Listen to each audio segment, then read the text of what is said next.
la chronique qui nous fait du bien, avec Vincent Ouellette des Trois Maisons.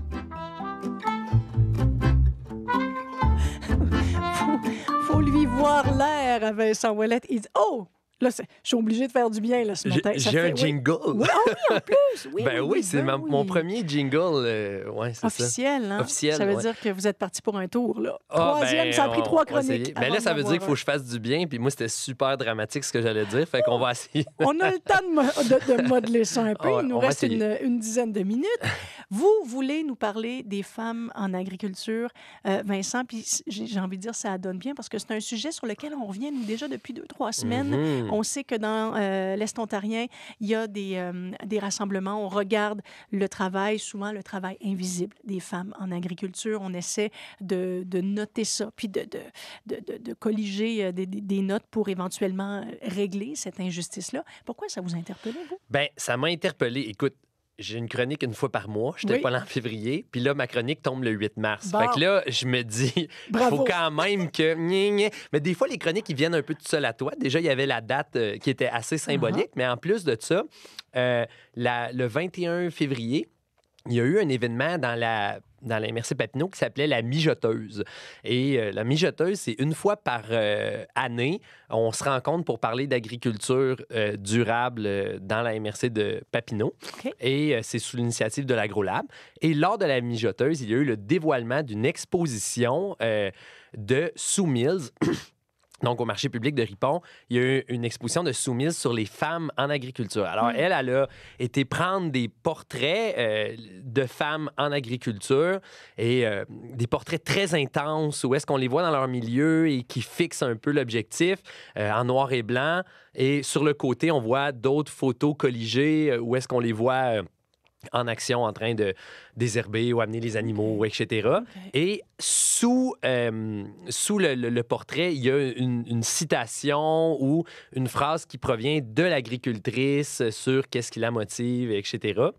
Vraiment poignant, une super exposition. Alors, je me suis dit, bon, ben tiens, tout s'enligne pour que j'essaie de parler du mieux que je peux de ma hauteur de petit homme, de femme en agriculture. Moi, je le disais, les alliés, je veux dire, on a les bras grands ouverts. Ouais, ben là, je voulais aussi, mettons, pour parler, tout à l'heure, Hugues en a parlé un petit peu, il y a un dossier dans la presse, mais avant de parler des femmes en agriculture, je pense qu'il faut quand même parler de la réalité de l'agriculture pour commencer. Alors, essentiellement, dites-vous que le portrait aujourd'hui, c'est quoi? Bien, les terres ont, on va dire, à peu près dans les 10 dernières années, à peu près doublé. Donc, si votre maison coûte essentiellement 2 fois plus cher, moi, j'ai acheté à Ripon à 155 000, 15 ans plus tard, ça vaut peut-être 500 000, mais imaginez-vous que les terres agricoles font un petit peu le même chemin. Oui. Donc, c'est des investissements anxiogène, majeur, où c'est de plus en plus difficile de ramasser ça. La chronique fait du bien, ça part mal. Ensuite, il y a la météo. Hein? Moi, ça fait longtemps que je vais me vider le cœur. Moi, à Radio-Canada, la radio que j'écoute toujours, évidemment, quand on parle de la météo, quand il fait chaud, c'est positif. Quand il fait pas chaud, c'est négatif. Oui. Souvent, j'entends ça. Oui. C'est de moins en moins vrai, mais je me rappelle dans mai de l'année passée, il faisait chaud. Le dégel. Il faisait chaud. Puis là, tout le monde, là, il fait chaud. Puis écoutez la chronique. On va être bien. Un petit peu de douceur annoncée, etc. Alors, ça a donné que ce moment-là, j'étais allé voir Luce Maude et Fater, qui ont le verger Croque-Pomme. Ben oui. Et eux, écoute, ils étaient super anxieux parce que si le dégel arrive plus vite, ça veut dire que les arbres, eux, ils bourgeonnent plus vite, donc ils veulent faire leurs fleurs. Hein? Et là, s'ils font leurs fleurs, les pommiers, pruniers, poiriers, puis que là, finalement, la nature reprend son cours normal, puis sort de son petit... son petit soubresaut de printemps. Ben là, pouf, il gèle.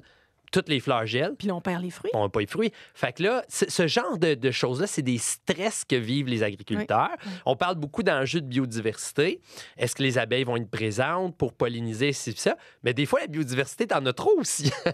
Est-ce que les dindes vont manger mon champ? Est-ce que les ratons laveurs vont manger mes maïs? Puis des fois, juste... au microcosme, est-ce que les insectes ravageurs vont être là? Est-ce que les maladies fongiques? C'est du stress de plus mis à part le stress financier, mis à part le stress de travailler des heures de fou, parce que ça reste un métier très exigeant. Exactement. Mais on se dit, OK, on travaille fort. On se dit que les agriculteurs et les agricultrices travaillent très fort, mais au moins, les clients vont être au rendez-vous. Oui, on le souhaite, hein? Mais ils sont pas au rendez-vous. Donc, la clientèle n'est pas nécessairement particulièrement stable et particulièrement fiable. Même quand on fait la promotion de l'achat local puis qu'on explique comment c'est important. Puis... Ben, c'est là que c'est là qu'on s'en vient. Parce que dans la COVID, bon, oui. Dans la COVID, je viens de finir mes onomatopées. Dans la COVID, quand François... Moi je travaillais comme bénévole au marché public, puis quand François Legault, dans ses points de presse, parlait d'achat local, là, avec un soupçon là, de petites larmes au bord des yeux, puis de dire à quel point c'est important, il s'est passé quelque chose. Il s'est passé quelque chose, et les gens... Quand ils venaient faire leur marché, ils se mettaient presque un bandeau de Rambo, en voulant dire « Je m'en viens pas faire mon épicerie, je m'en viens sauver le Québec. » Puis là, il arrivait et c'était comme « Ouais, on y va. » Puis il y avait vraiment ce côté-là, on serre les coudes, on voyait les sourires, on voyait... Mais ça n'a pas tenu, ça? Ben, en fait, même, je dirais plus grave que ça, ça l'a donné le goût à des gens de dire « Sais-tu? Je retourne à la terre et je pars une entreprise. » Donc, les clients sont arrivés, la demande était là, l'offre s'est ajustée, mais quand la COVID a un peu fermé, il y a eu une espèce de pacte entre la société qui était du type... on passe à autre chose. Vraiment. Alors, là, les clients, ils sont un peu partis. Donc, au niveau de l'agriculture, pour revenir aux femmes, alors, on souhaite que les clients sont là, mais revenir aux femmes, ce que je remarque des femmes en agriculture, vraiment, c'est vraiment le côté qui est la sensibilité. Oui. Je trouve que pour côtoyer des femmes agricultrices dans le quotidien, ils ont un aspect sensible, vraiment... Ben, tu sais, je veux pas tomber dans un stéréotype, mais que les hommes devraient un petit peu, peut-être, gagner à apprendre. Et quand on est allé la semaine passée au forum sur les systèmes d'agriculture territoriaux, en tout cas, c'est un forum à Saint-Hyacinthe, il y avait un panel sur les pratiques durables, innovatrices en agro-environnement. Et sur le panel, ben, il y avait 3 femmes sur 4 agriculteurs, agricultrices. Donc, en quelque part, on voit qu'ils sont, comme on disait avec Hugues, des fois sous-représentés en termes de nombre, mais ils sont surreprésentés en termes de pratiques durables. Alors, ils amènent ça. Malheureusement, des fois, ils ont la mauvaise, les femmes, on va dire en général, tendance à essayer de s'en mettre des fois un peu trop sur les épaules, peut-être, comme on vient... Tu sais, finalement, c'est pour faire un clin d'œil à la chronique un peu avant sur l'image corporelle, etc. Il y a beaucoup... on sent chez les femmes, des fois, cette façon-là de s'en mettre beaucoup sur les épaules. Donc, quand ils arrivent en agriculture, des fois, ils se disent, ben, je veux avoir les pratiques les plus durables possibles, etc. Donc, on rêve grand, puis laisse faire, je vais le faire. Puis, OK, je veux. Donc, on en prend une pour l'équipe, puis une pour la terre, puis une pour la famille. Puis cette façon qu'on a des fois de pouvoir gérer 3-4 dossiers en même temps, ben, pourquoi pas un 5e? Je veux dire, il faut que ça marche. Exactement. Et aussi, dans cette truc-là du prendre soin, bon, mais ça, c'est pas vraiment sur la pression, mais il y a quelque chose dans le prendre soin, comme chez les femmes, que les hommes, on a à apprendre. Puis en anglais, ils parlent beaucoup du care. Et j'hésitais à utiliser un mot anglais dans la chronique parce que, bon, quand même, il y a des standards à Radio-Canada, puis je veux pas me faire tomber sa tomate par Guy Bertrand, mais ce que je voulais... C'est un retraité actif, il nous écoute encore. Oui, je sais qu'ils sont... J'ai l'épée de Damoclès de Guy Bertrand qui me plane déjà toujours.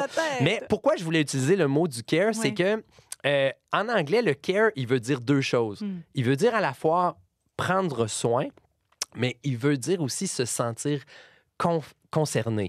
Et ça, c'est vraiment quelque chose que je remarque chez les femmes en agriculture. Alors, pour en revenir à la COVID, alors que la COVID était là, on se disait, on doit y aller.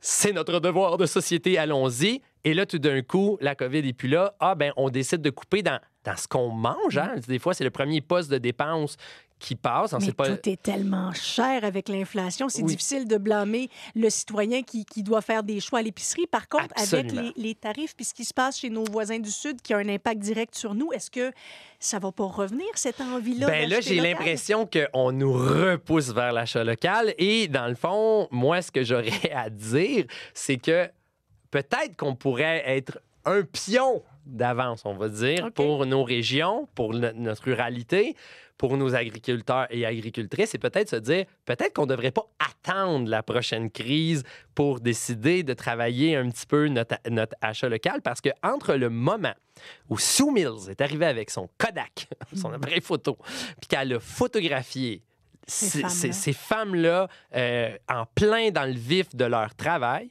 entre le moment que les photos ont été développées et exposées, sur les 15 agricultrices, il y en avait 2 qui avaient lâché et qui avaient dû prendre un travail à l'extérieur de la ferme. Donc, c'est ça. Donc, c'est une folle aventure, le fait de manger, de cultiver la terre, de s'en occuper, etc.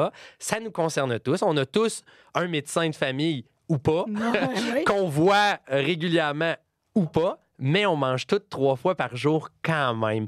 Alors, je voulais lever mon verre d'eau en ce moment et de donner toutes mes bonnes vibes, et mon encouragement et mon admiration. Oui, vraiment. Et ce que à ces femmes-là qui travaillent, à ces hommes-là, mais aussi aujourd'hui, à la journée de droits des femmes, à ces femmes-là. Et ma conjointe est dans le studio aujourd'hui. Et je dois dire que quand moi je pars, on cultive à la maison, mais pour nous, moi, je pars des projets de fou, puis elle me ramasse. Alors, je voulais la remercier en cette fin de chronique. Émilie, merci beaucoup. Puis merci de nous prêter Vincent, comme ça, une fois par mois. Ça a été important, instructif, et j'ai envie de dire, remettons nos bandeaux de Rambo. Puis, oui, absolument. Ramboisons notre achat local. Allons-y. Merci, Vincent.